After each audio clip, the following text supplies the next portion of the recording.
about registering to vote. So, as I'm sure some of you are still thinking about voting, the process of suffrage was a topic we explored in comparing the two constitutions we just had a quiz about. Suffolk Votes is an organization on campus. It's a bipartisan or nonpartisan organization that's dedicated to informing and getting as many students at Suffolk enrolled in voting. So what is a Suffolk Votes ambassador? As I said, we're a nonpartisan student leader who registers students to vote in class reps with a co-ambassador. I'm on my own today. Suffolk Votes social media campaigns by reposting and following Suffolk Votes. We also gain leadership, public speaking, and organizational skills. We meet other like-minded students, and our main purpose is to share accurate, important information about elections. So what do we do? Why vote? It's what we do at Suffolk for US citizens. It's one of the best ways to make your voice heard and elect representatives who represent your interests. In the 2016 general election, 83% of Suffolk students were registered to vote, while only 67% of those students voted. Suffolk University earned the 2016 and 2018 Silver Seal student voting rate from the All In-Campus Democracy Challenge. Who is eligible to vote? You can vote in US elections if you are a US citizen, if you meet your state's residency requirements. You can be experiencing homelessness and still meet these requirements. College students, like all individuals, are entitled to register and vote in the community that they regard as their primary residence. So where you believe you feel like you live most of the time, you can vote there. You can also vote if you're 18 years old on or before election day. In most every state, you can register to vote before you turn 18. If you will be 18 by election day, November 2nd, 2021. And we can get you information to confirm that based off where you're trying to vote. Who isn't eligible to vote? Non-US citizens, including permanent legal residents, cannot vote. There are some rules by state. People with felony convictions cannot vote. And generally for presidential elections in the general election, US citizens residing in US territories cannot vote. If you are curious about voting, you might have a question of where should I register to vote this year? At home or on campus? Is this a neat chart we have for you? If you're an incoming student, the question we ask you is, will you be moving to a new location to attend Suffolk? The answer is yes, then you have a choice about where you can register. You can register at your campus address once you are on campus, or you can choose to remain registered where you were previously coming from. If the answer is no, then you should register to vote at your current address. In the Sawyer office, we do have registration forms for Massachusetts residents who would like to vote. This is specifically for Boston, but we can also get you forms for where you live currently. And that is at the Community for Engagement Center. It's at Sawyer 824. We are there Monday through Friday, 9 a.m. to 5 p.m. And if anyone's interested, there's this website you can go to at the Secretary of State's office.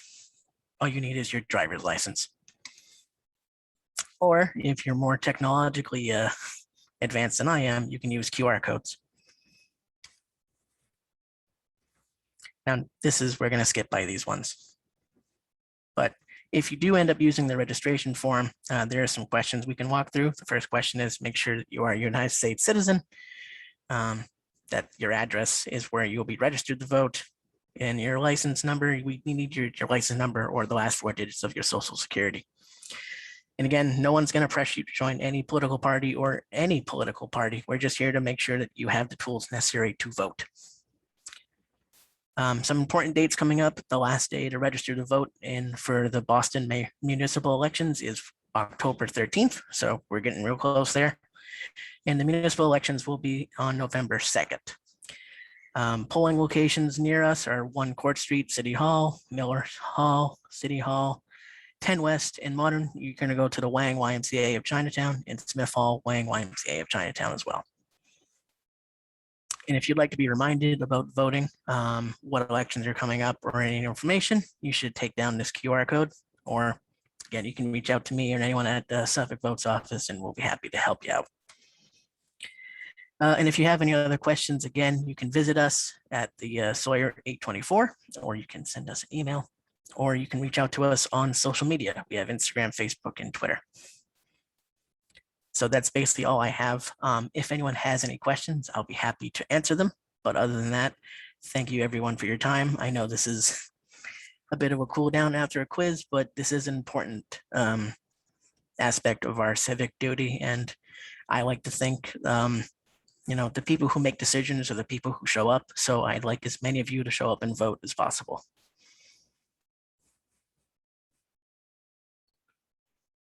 Thank you, Matt. Good. So, okay. Good job. And so, one thing you might have heard along the line is that the Articles of Confederation were a draft constitution, but I want you to put that out of your head.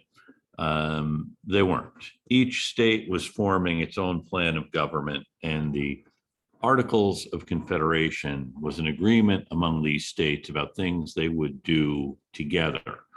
So things like raising an army, having a currency, engaging in foreign relations. I mean, these were things that states couldn't really do efficiently individually. Each state still had its own militia. Each state still raised its own taxes, and in many cases printed their own money. But there were some purposes for which they needed a revenue. The most important was to pay for this army. And also if they wanted to have any kind of a navy. These are very expensive things. So for some purposes, these states needed to work together to raise an army, also to borrow money internationally. States were borrowing money from their own citizens. And the final thing, of course, is to make treaties.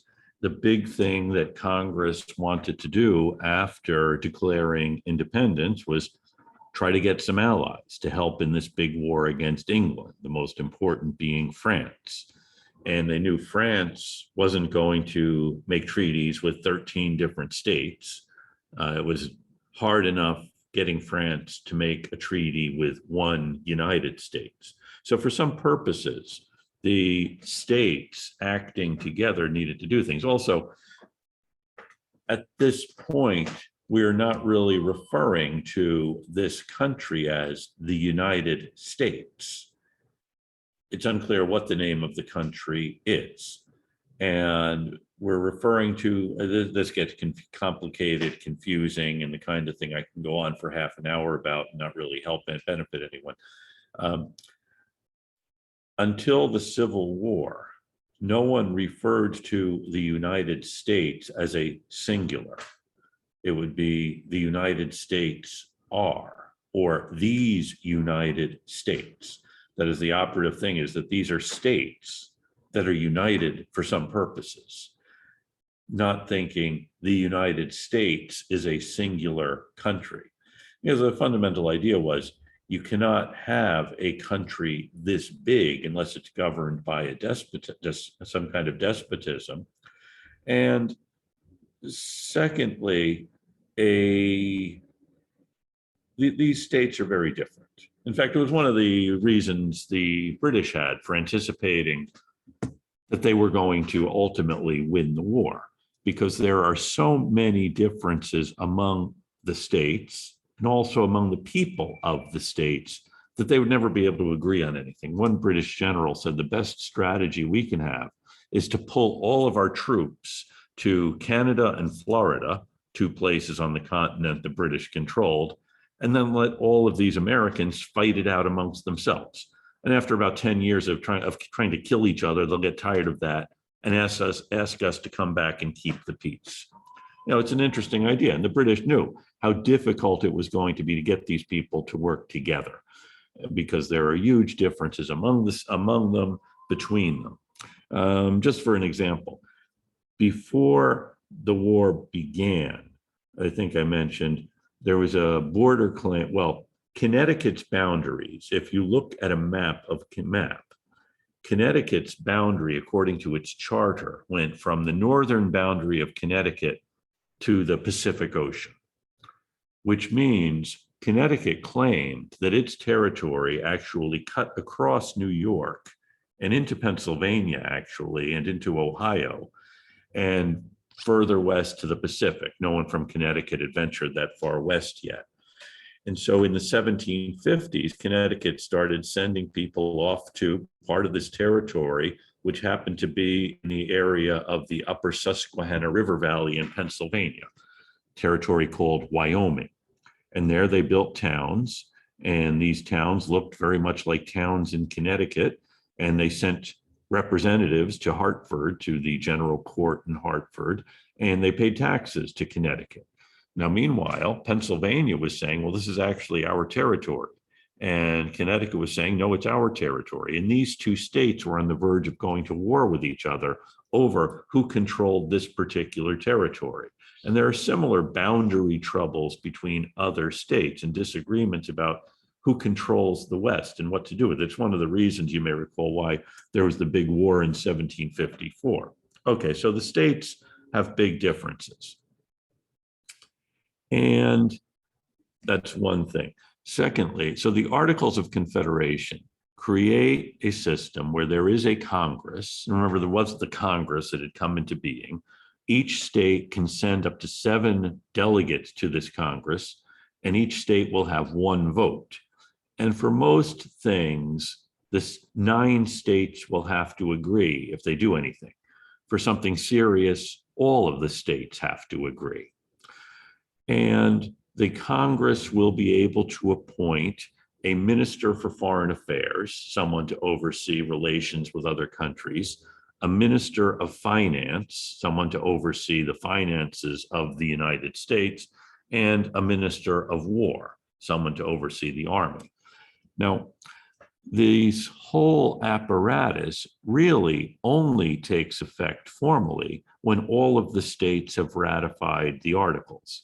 So in the summer of 1776 and into 1777, John Dickinson from Pennsylvania is writing the Articles of Confederation. They're debating them in Congress, this agreement by which we're all going to get along.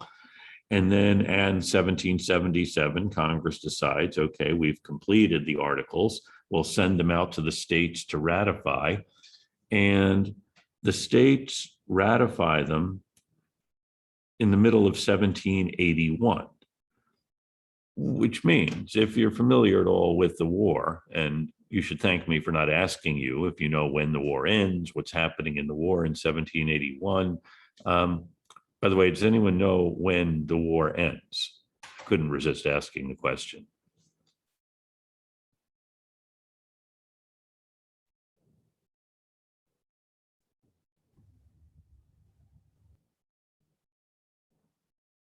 Ahmed? Is it the American Civil War, Professor? No, this is the Revolutionary War. 1776, 75?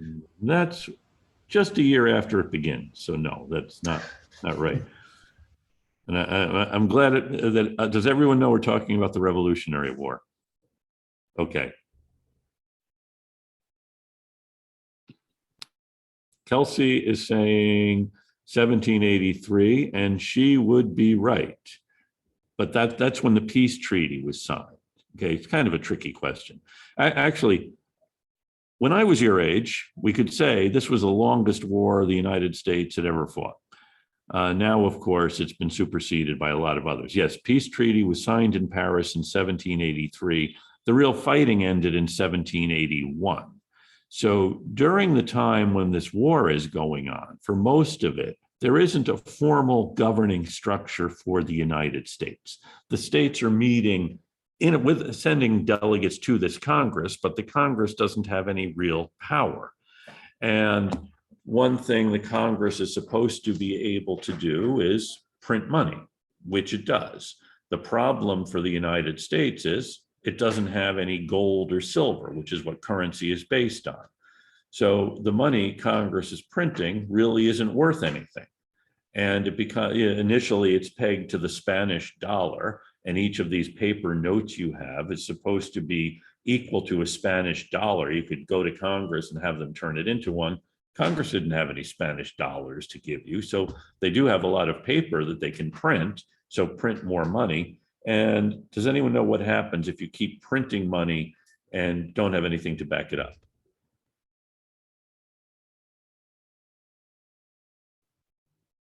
Jovan?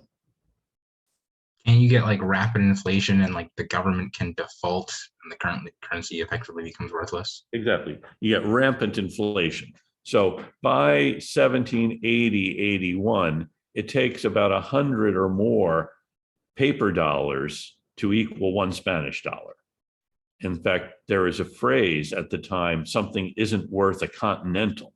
You know, the continental is the piece of currency. It's worthless, okay, but we keep printing it up because it's all we have. States, by the way, are also printing up their money. So big problem. I mean, you're not going to be able to buy anything from the French or the Dutch with this worthless paper currency or from other merchants. So it's a big problem. Now, Congress is also supposed to be able to raise a revenue to pay the Army, build a Navy, and pay its debts, but it can't.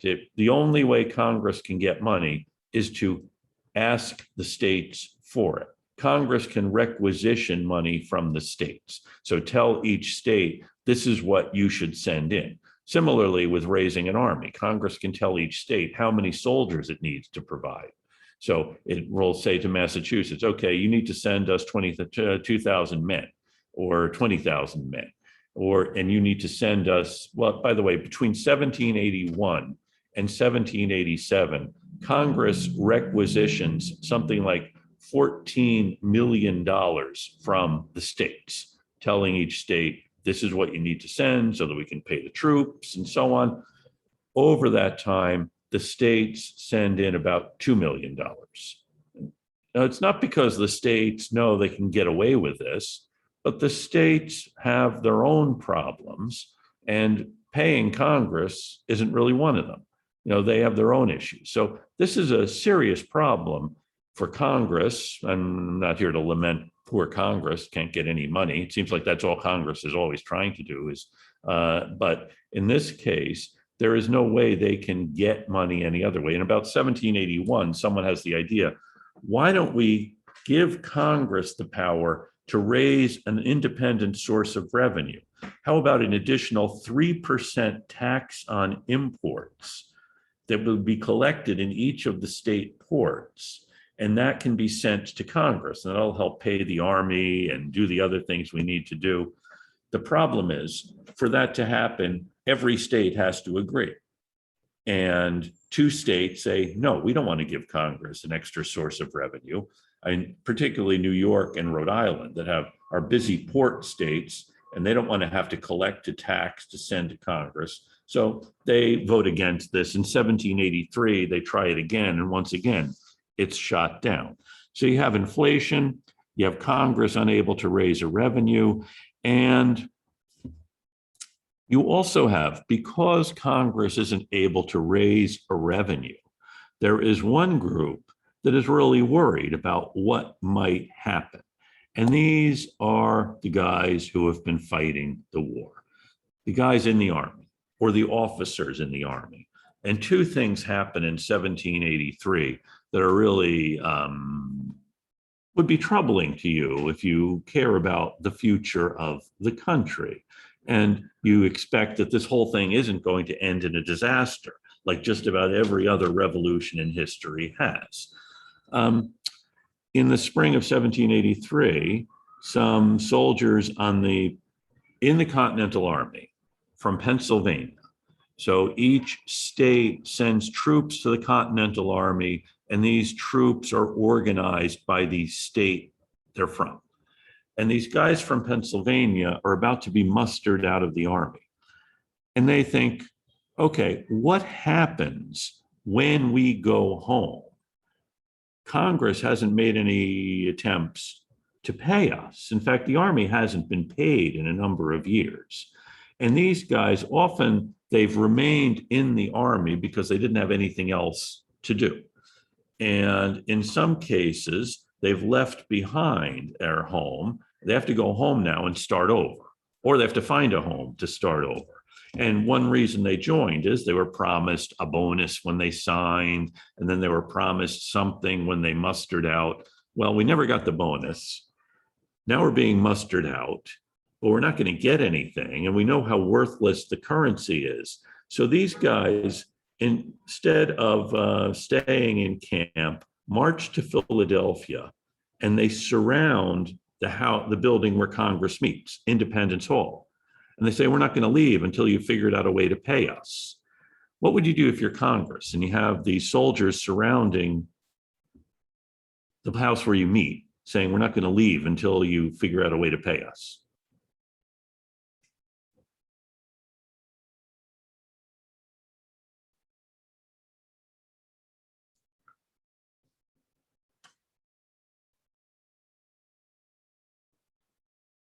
Okay, let's see. I see 2 participants have raised their hands, but I can't see on my screen who you are. Let me see.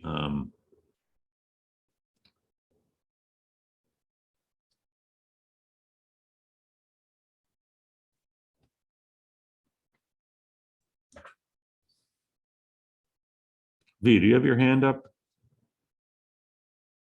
No? Okay. Professor, it's Giovanni and Paul. They have their hands Okay, up. Javon and Paul. Okay, Javon, why don't you tell us what you would do? Well, if the military is surrounding the state or the Independence Hall, there's no one you can really call because the military is already here. So I'd probably just say, yeah, we're gonna pay you whatever just to get them to leave, and then Well, the problem hope is, it though, sorts itself out. I can see that. The problem is, though, you don't have anything to pay them with. However, there is another military force that might be available, and that's the Pennsylvania Militia, which is under the control of the state of Pennsylvania. And Congress does call down the hall. The Pennsylvania government meets in the same building. They call down the hall to the Pennsylvania Council and Assembly and say, hey, call out the militia to get these soldiers out from around Independence Hall. So then the question becomes, and the next question is, what would you do if you are the government of Pennsylvania?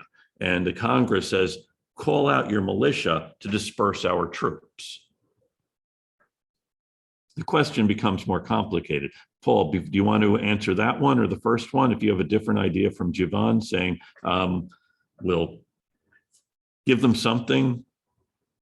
So I was gonna say the Pennsylvania militia for the first one. And if I was the Pennsylvania government, I would say, well, what are you gonna give us in return for saving your butts? Okay, good. Well, Pennsylvania actually says we're not going to do anything. Could you imagine having a fight in front of Independence Hall between the Pennsylvania militia and the Continental Army? And what would that look like? And Pennsylvania says, this is really your problem. And Congress figures out a way to negotiate. They actually, they issue essentially promissory notes. That is, notes saying, we don't have money now, but within 10 years, we will. So here is a note for £100 or $100, which is actually a significant sum in those days. Come back in 10 years and we will figure this out. And this is enough to buy them time. And Congress leaves Independence Hall. And they also are really irked, not so much at these soldiers. The soldiers have a point, but at the Pennsylvania militia and the Pennsylvania government. So previously in 1777, when the British Army had occupied Philadelphia, Congress had left and it went to York in Pennsylvania. This time it says, we're not going to be in Pennsylvania anywhere because Pennsylvania really showed us great disrespect. So they go to New Jersey. And then they go to Maryland and they spend the next several years essentially on the road because they don't have a permanent place to stay and they're not going to go back to Pennsylvania. And by the way, this is at the same time when hot air ballooning is becoming a craze and someone suggests, why don't we put Congress in a balloon and they could float from one end of the continent to the other. So Congress is really irked at this and about the soldiers, we can't pay them and Pennsylvania won't help us out. And so Congress leaves Philadelphia. There's another group, by the way, that also sees a problem if Congress doesn't pay us, and those are the officers in the Continental Army, because they also had been promised bonuses and had been promised pay. They hadn't gotten it. And the Army, the officers and some of the Army are still mobilized north of New York City at the town called Newburgh. And Washington doesn't want to disband his army until the British have evacuated New York. As long as there's a British army, Washington has to keep a military force here, but he hasn't been able to pay them. And some of his officers are saying, what's going to happen when we're all sent home? Right now, we are here together, we're armed, and look at how ineffective Congress is. Is it conceivable that Congress is going to be able to figure out a way to pay us?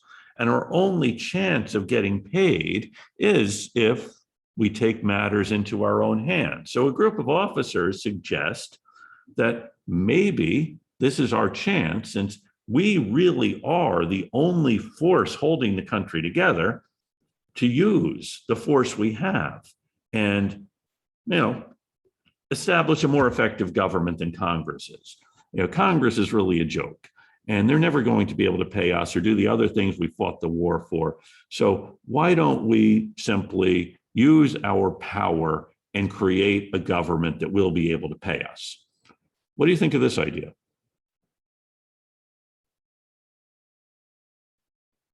I see Matt nodding his head. If he were an officer, he would definitely be down with this plan. Let's overthrow the civilian government because it's ineffective and establish one that's a little more effective. Yes, Paul. Yeah, so looking at past history, I don't think military coups go very well, but they didn't really have that past history to look back on. So I think they would think it's a great idea that the military should run it until we can get ourselves on our feet. Actually, they did have a lot of past history. I mean, they all were familiar with Julius Caesar and with the fact that the Roman Republic ended in an empire. And that there hadn't been a really past history of a confederation really working either. So these guys want to get paid and they want justice done them. And I know most of you probably want justice done you and wouldn't want to be aggrieved by this, Congress that is ineffective. So it seems like this, we know coups don't work, but that doesn't mean people who stage them don't keep staging them, because what they're really interested in isn't so much a workable government as simply having power. And they see that the group that should have power, the Congress, doesn't know how to exercise it. Well, maybe we should turn things over to people who do, like us. Despite the fact Congress has not been able to pay us, Congress has been blundering, we've essentially won the war.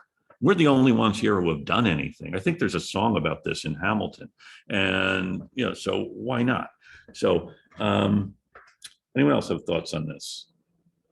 I mean, if we were putting money on this at the end of 1783, if we were putting money on whether this whole thing would succeed or not, I think the smart bet would be it's going to be a colossal failure. They are going to just fight amongst themselves, kill each other, or someone's going to establish a military government. In fact, it was at about this time that the king, George III, and by the way, George III had very reluctantly agreed to acknowledge American independence. He was not happy with this. He was the one who most opposed it. Everyone else in the British government realized we have to concede independence. The king was the last one. And he's really kind of upset, disappointed with the way things have turned out. He's having his portrait done. And the portrait artist to the king was Benjamin West. And West was from Pennsylvania. He's an American. And so the king asked West, what do you suppose Washington is going to do now that he has won the war? And West said, well, I imagine he will go back to his farm in Virginia. And the king says, if he does that, he will be the greatest man in the world. I mean, who would? Washington's the only one who's accomplished anything, despite the fact that the war didn't go as well as Washington had anticipated. Washington's won it. And what typically happens in a war like this, the general who wins takes power. And the king knew that. Washington certainly knew that. And now West is saying, no, he's not going to take power. He's going to go home. And the king says he'll be the greatest man in the world. Not meaning, boy, I'm really going to admire him, but who would do something like that? So that's, I think, yes, Matt. So I just kind of wanted to make an observation. So like you said before, like they had the history of Julius Caesar becoming basically, Yeah. He's made dictator for life. Do you think Washington was acting based off his knowledge of history, where like he's going to, like he's channeling an American Cincinnatus, like, they're laying this power before me, like you could be king. He goes, no, I just want to go home. I want to go back to my farm and simple life. So do you think like he's playing like sort of some kind of theater here? Absolutely. Washington, he knows the story of Cincinnatus, which Matt has just introduced, is very important to the Cincinnatus Roman guy.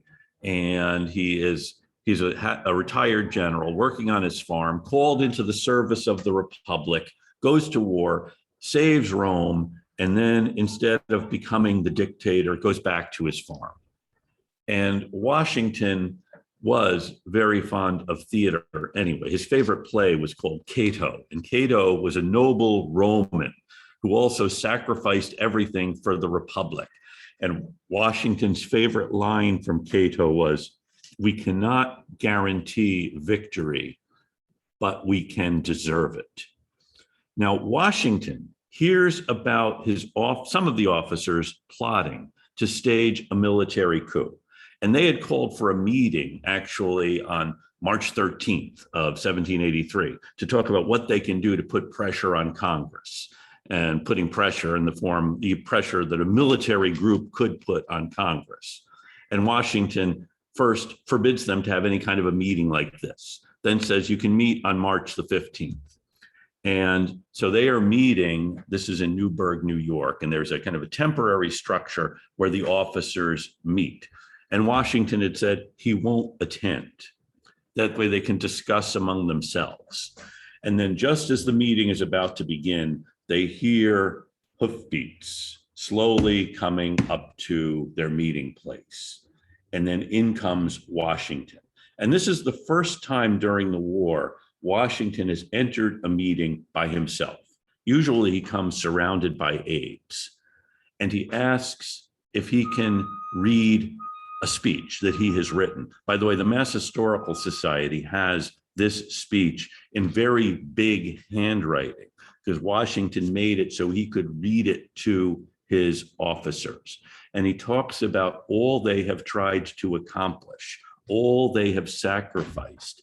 And by the way, everyone, the guy who's really the ringleader of this is Horatio Gates, and that's a story for another day. Washington has been with the army since 1775, and they know this. He's reminding them of things they've all experienced, and he tells them they cannot at this moment betray the cause they have served just to get themselves paid.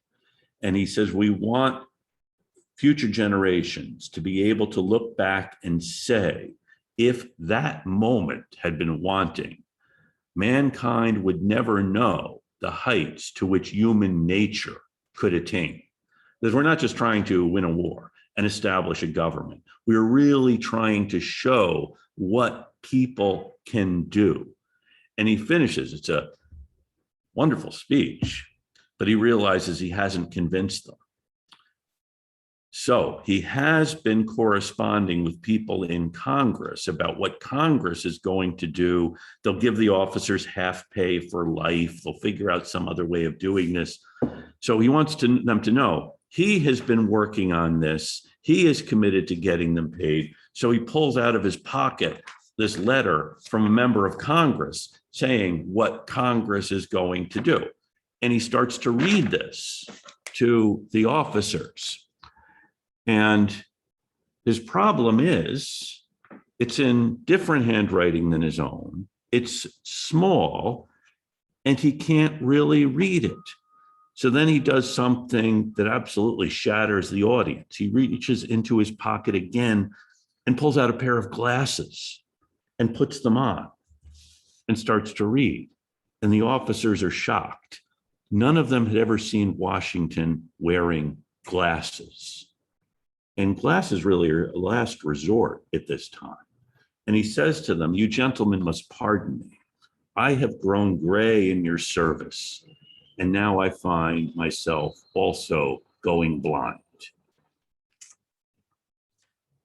That was right. Washington was fond of theater, and this is a great theatrical moment.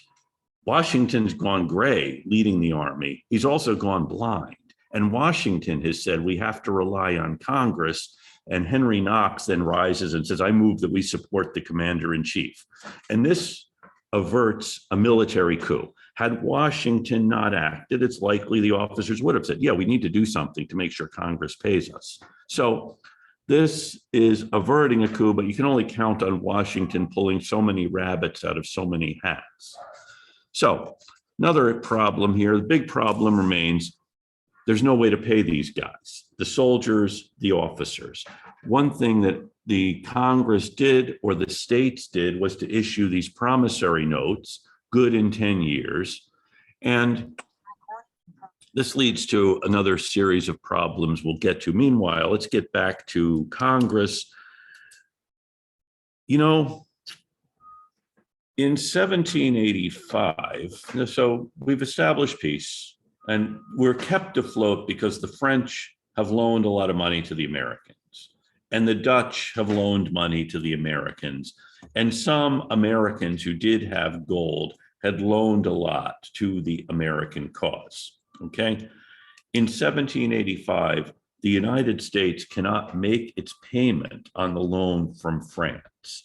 I don't know if any of you have ever missed a payment for a car or student loans or anything like that. Has anyone, the dean's told me to stop asking if people have defaulted on a loan.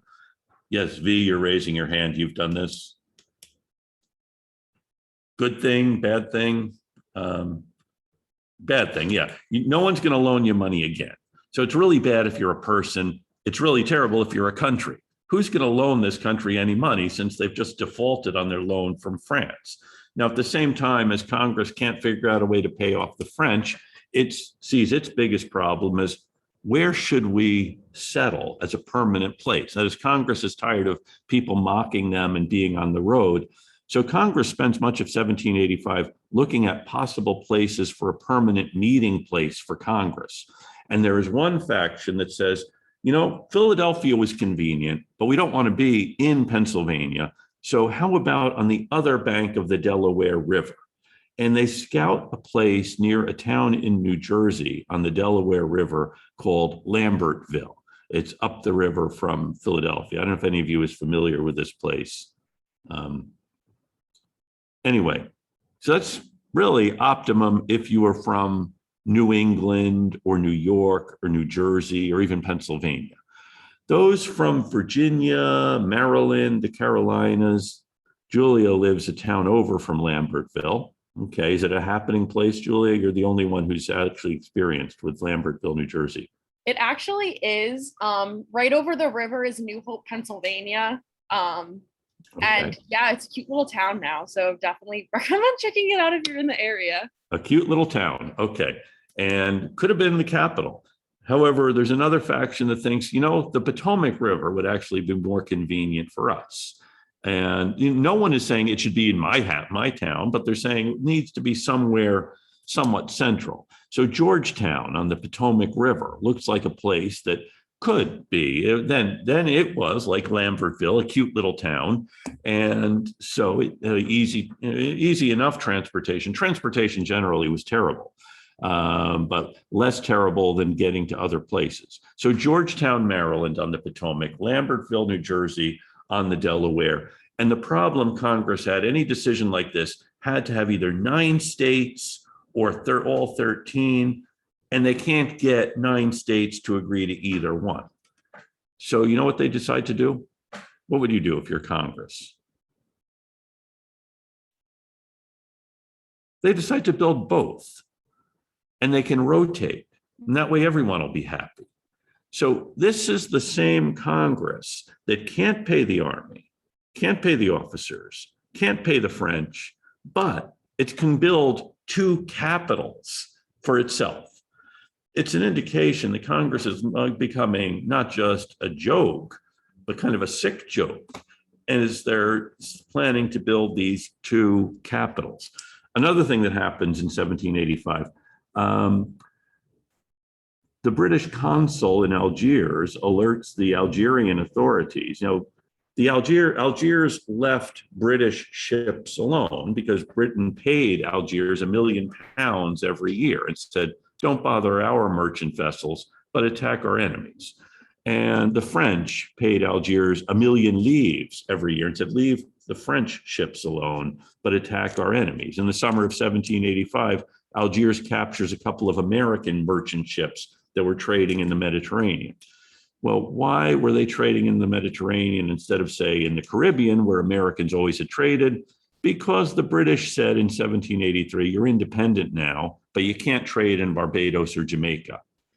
And France wasn't really wild about Americans selling stuff in Martinique or Guadeloupe or Saint-Domingue.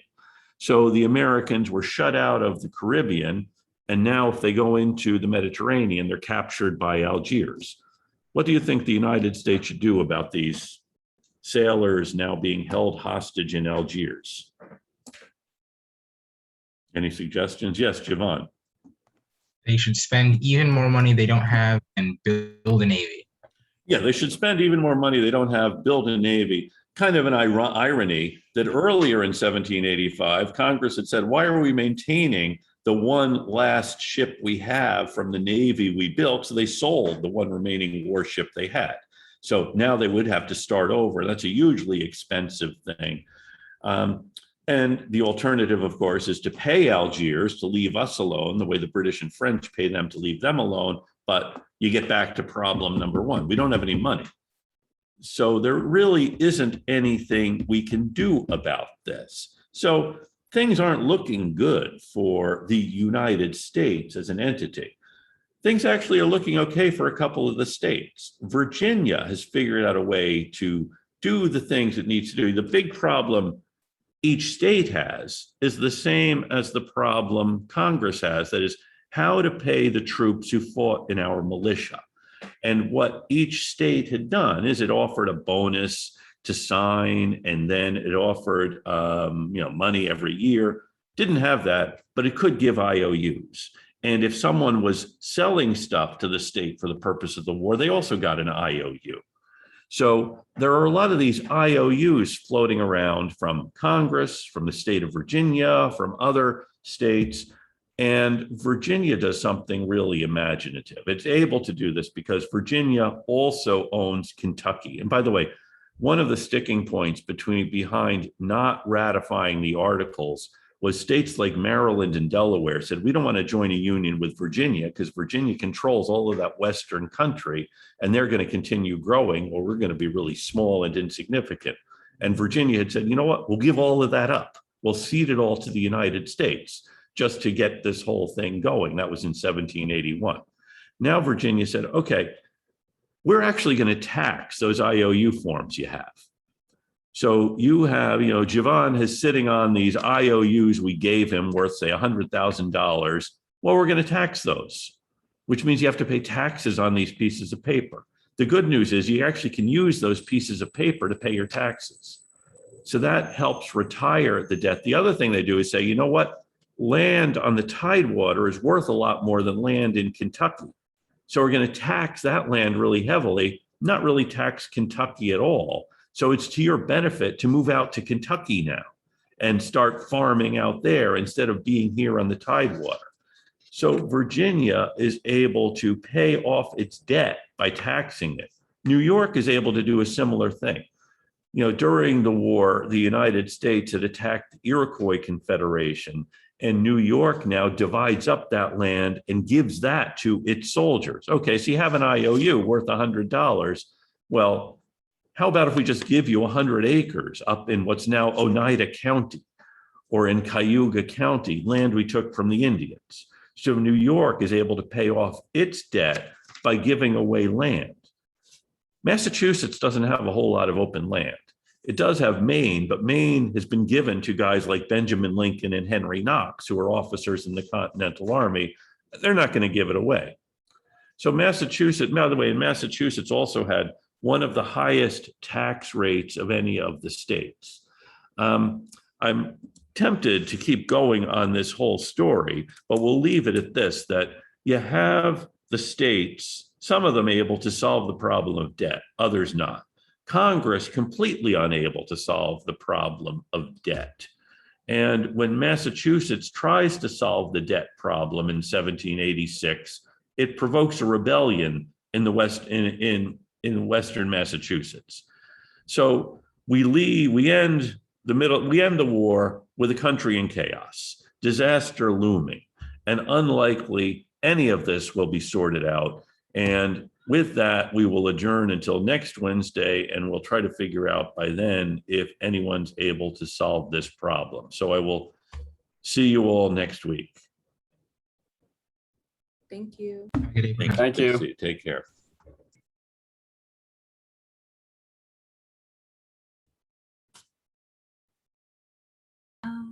Sorry about coming in and out. I lost. Oh, Wi-Fi. that's okay. It was Oh, an that's okay. accident. Yeah. That's okay. I'm sorry. I'm glad you made it. Okay. Thank you. All right. Have a good Okay. week.